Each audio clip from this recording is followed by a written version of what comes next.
ఆకుకూరతో పప్పు ఉడికింది. ఇలా కాల్చిన టమాటాలు తొక్కు తీసేసి సన్నగా కట్ చేశానండి. స్మోక్డ్ అనమాట. ఇవాళ పప్పులోకి కాల్చిన టమాటాలు, చెట్టు టమాటాలు తీసుకొచ్చి ఇందులో వేసేస్తున్నాం. ఇది తొందరగా ఉడికిపోతుంది, ఎందుకంటే ఆల్రెడీ కాలిపోయాయి కదా కాయలన్నీ, చక్కగాను తొందరగా ఉడుకుతుంది.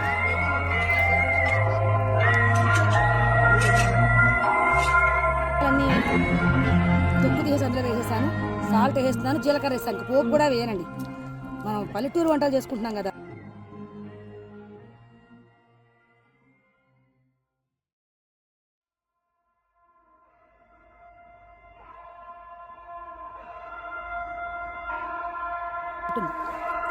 పప్పు చాలా బాగా వచ్చింది.